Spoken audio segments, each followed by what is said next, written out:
Locker, and presently I have got e-learning platform, that is a virtual school that I am running for the students of Goa mostly, and of course students of all over India. I run many courses, around 27 courses recorded are there on my platform for the students on various topics, and especially for the students in memory techniques, so that they can accelerate their studies and achieve their learning goals. I am BE in electrical, Bachelor of Engineering in electrical, and after that I have done my Masters in engineering. I am also an energy auditor, which is a certified energy auditor of Bureau of Energy Efficiency, Government of India. So I carry many projects in energy. I have published research papers in various national and international journals and presented papers in various national and international seminars. With this brief background, I would like to tell you that after graduation, I joined industries. I served electricity department, government of Goa for some time. After that, I went to Marmuga Port Trust, and there also I served as an electrical engineer. And after that, with the enough experience in industrial field, I wanted to shift in the teaching field because that was my passion. And after that, I joined Government Polytechnic Bicholi as a lecturer initially, and then after some years I got promoted as head of department, and from there I got retired in 2017, and after that I started my virtual school. So that was about my brief background.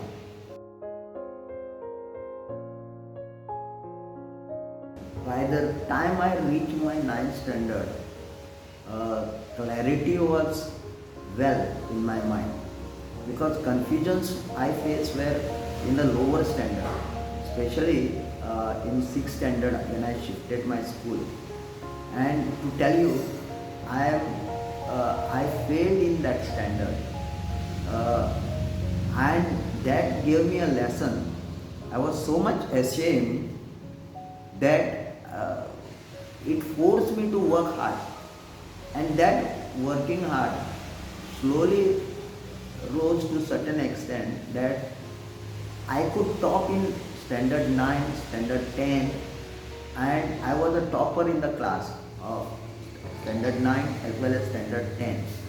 And because of my failure in one standard, that made me realize, and I worked very hard, and that is how confusion was not there.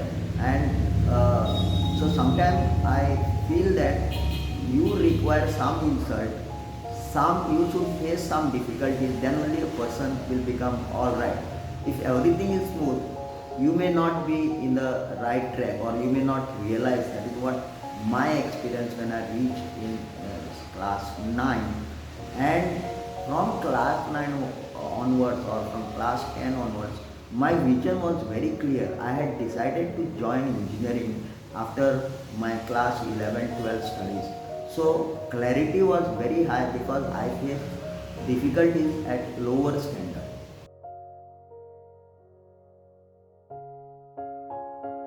I had decided to join engineering. That was my dream. Whenever I used to see an engineer, I used to feel, would I become like him? And that was a dream. And to become engineer, I joined science stream, because there the requirement to join engineering was you should study physics, chemistry and maths. My mathematics was very strong, and that is why I joined science stream for doing engineering purpose. But my difficulty level was different in 11th standard. I found that I couldn't cope up all these subjects in 11th standard, and my performance dropped down drastically in class 11. So much so, I was thinking that I would fail in the final examination. but by somehow, by hard work, I could just manage to pass. That was a very bad experience because the studies from when shifting from school level to higher secondary level was such a high extent that normally student cannot cope up with those studies, and same problem I also face. And again, because I faced such a hard difficulties, and I found that I was thinking whether I would satisfy my dream of joining engineering or not, and that gave me again a lesson. And in class 12 I struggled a lot, I studied a lot, I was razor focused, concentrated in studying my core subjects like physics, chemistry, mathematics, and I could manage to score good marks in 12 and secured admission in engineering.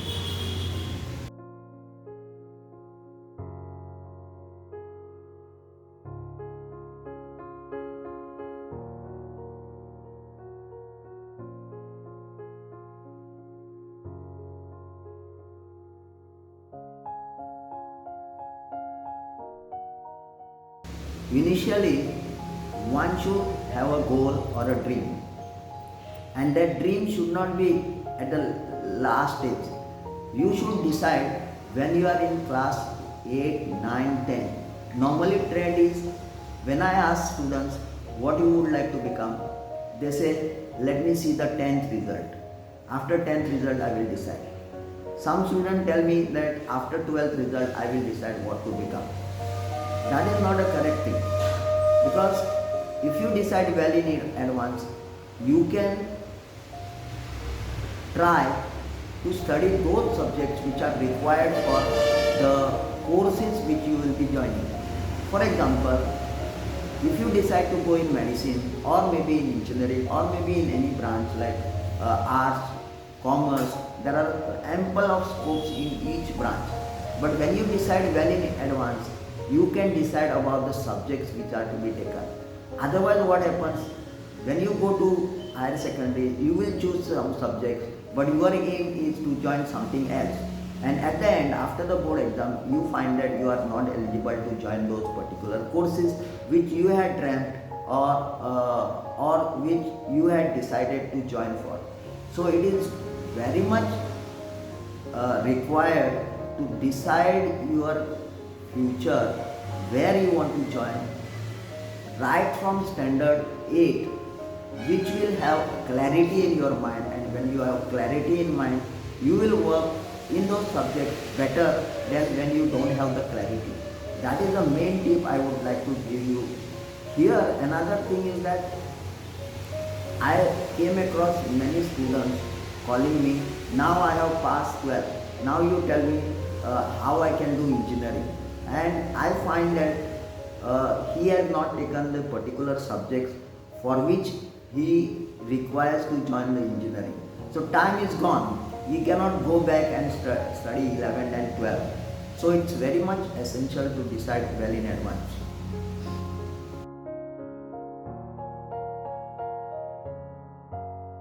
I had a teaching passion from the beginning. I love teaching. And from school onwards, I used to teach my colleagues because mathematics, science was my favorite subjects. And I was able to solve all the unsolved exercises from the textbook. So from that time onwards, I became a popular that everybody used to come to me with the difficulties.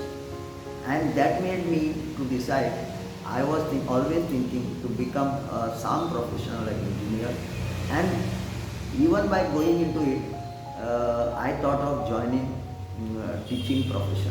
And finally, with little industrial experience, I could join the teaching profession. And for last 32 years, I am in teaching. Even after my retirement, actually I had not thought that I would come back to teaching. But then parents used to visit me, students used to come to with difficulties, and then parents forced me to take some classes and help their children. So I started my classes in small way, and that rose to a very high level. So presently I am teaching offline for more than 100 students at presently, and I have helped in on online mode small and big courses. So far I have covered 10,000 students from Goa and all over India. My mission is to help 100,000, that is 1 lakh students, to help them achieve their learning goals.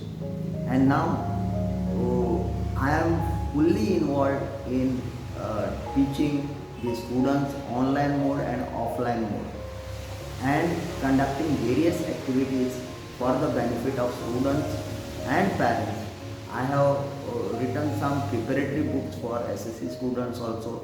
Those are available in the market, and I am writing two books which are in the pipeline. One is almost completed, about to publish, and both the books are related to education, parenting, and so on. So I am fully dedicated to the educational activities presently.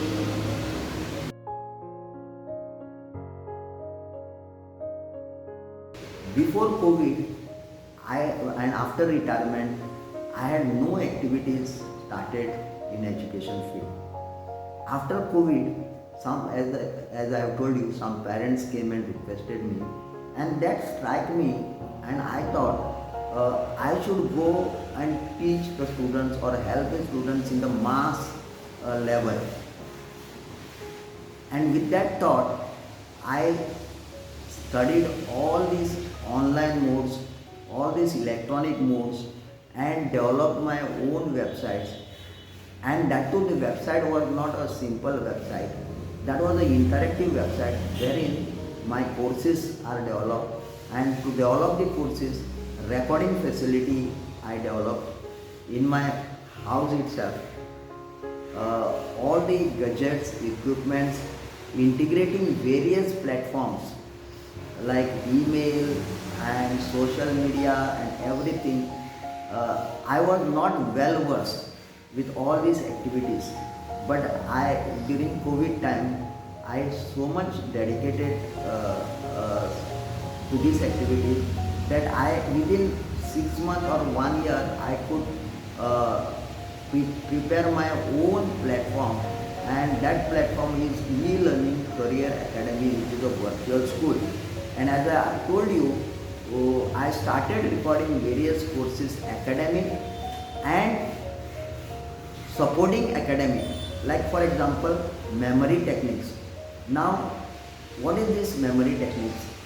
Students in the school are taught, but they are not taught how to remember them.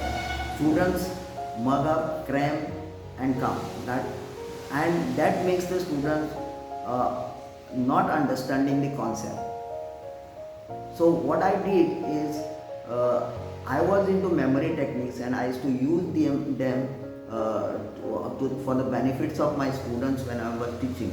Also it benefited to me when I answered my national level energy auditor examination, and which I continue here also. What is this memory techniques? Like teaching the students how to remember the content, like using story method, linking method, memory palace, mnemonics, and there are so many other methods. Making mind maps, that is summary, 1H 5W techniques to write an essay. These are the wonderful techniques. One who uses them, they can study very fast and remember for a long time, as compared to cramming the subject matter. And I started this memory technique courses first. I first published my memory power formula, then memory power challenge, and I floated in the market. Many students came up. I conducted webinars for making them aware about these techniques. Students came up, they bought my courses, they started learning. But then later on I found that students and parents appreciated these techniques. They said, wow, very nice.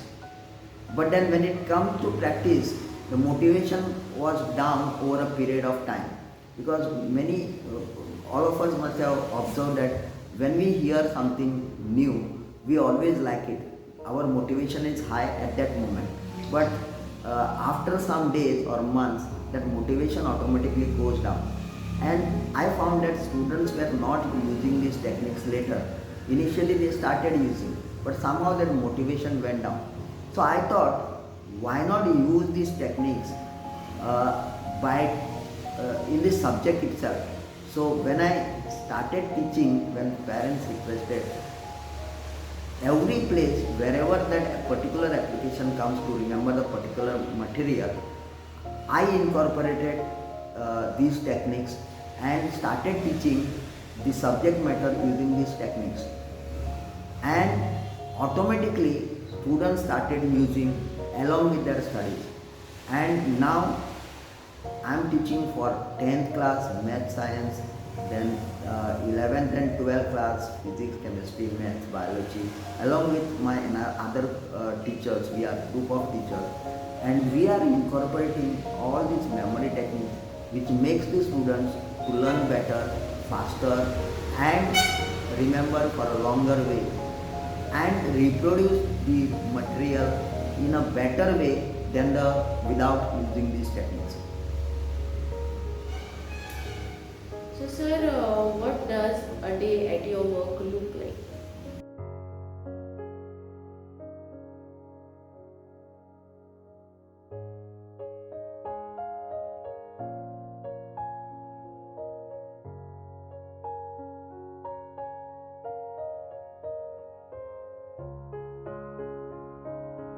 I get up at 4 a.m.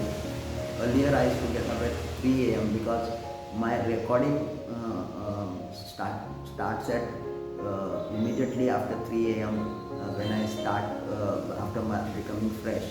That is because during daytime there was always a disturbance, and my house is near the road. The sound of vehicles disturb the classes or the recordings. So early morning it is cool and calm. So I record my classes early morning. Earlier I used to get up at 3, and now most of the things are settled or getting settled. So I get up at 4. I record some videos to be uploaded on YouTube for the usefulness of the students.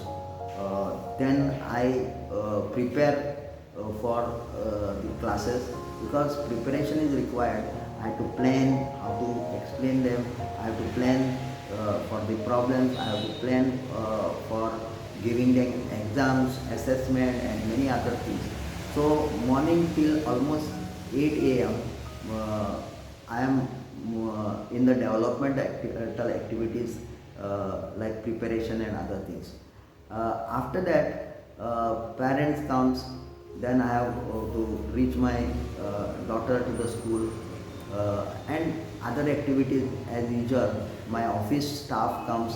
Then I remain busy with my office staff, instructing them different kind of work, because my office staff are engaged in editing the videos, downloading, then uploading, and many other admin activities of online platform. So I help them. Then every day after 3, my classes run up to 7:30. So after 7:30, I'm just relaxed, and by 9 I go to sleep.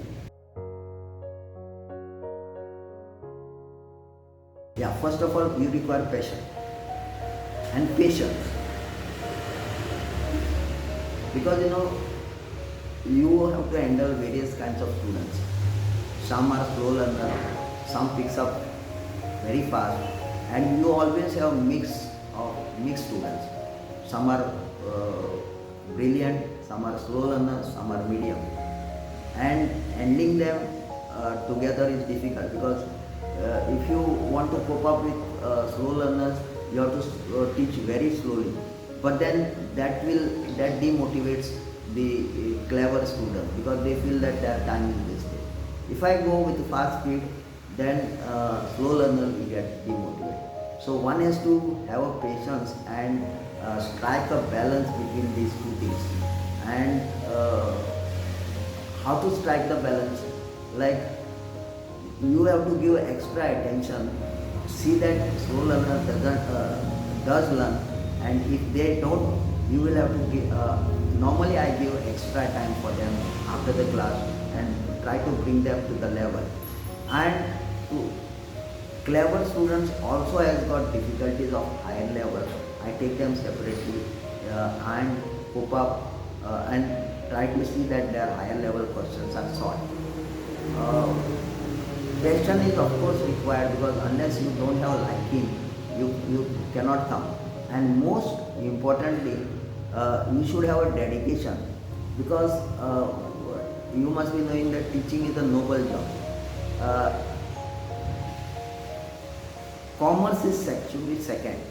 First is the service, because if you serve these students to reach their or achieve their learning goals, or to reach their destined learning destination, then you should get a satisfaction.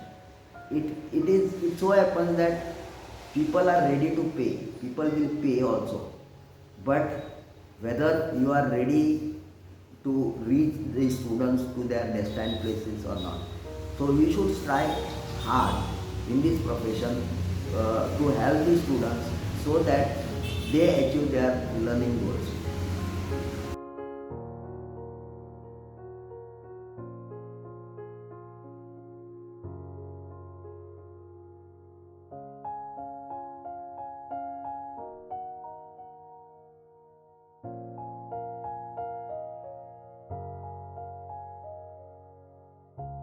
Teaching profession has got always a scope, in the sense that,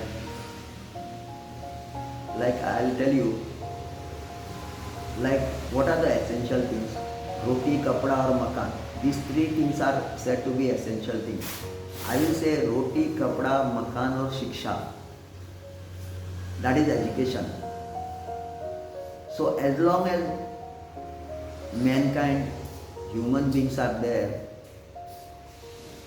from thousands of years before and thousands of years after, education is a must, and education will run throughout. So educators or education professionals are very much required in the society, and therefore there is always a scope in this field, from primary level, school level, high school level, higher secondary level, college level, university, and that scope is all over the world. You tell me which country you go or which part of the world you go, and you find that education is not there. It is there everywhere. You go in anywhere, any parts of the world, this profession always has got scope, not only local, it's local to global.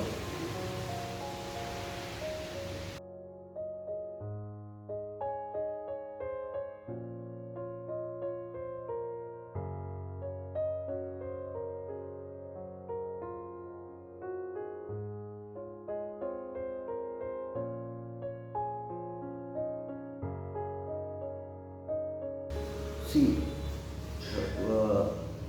now I am 55 plus, and I am always with young minds. And young minds are always, they always motivate me, and in turn I become young with them. So that is what I love most. And the way the students give respect as a teacher, parents give the respect to as a teacher. So I would like to reciprocate in the same manner by serving them in a better way. So that is why I love this profession.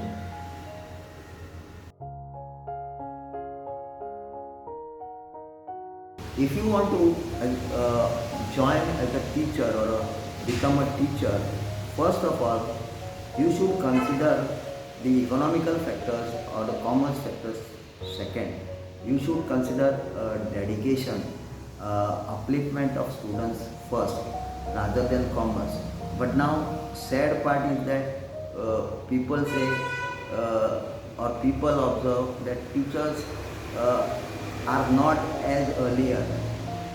So somebody says jokingly, when bell rings, teachers are in.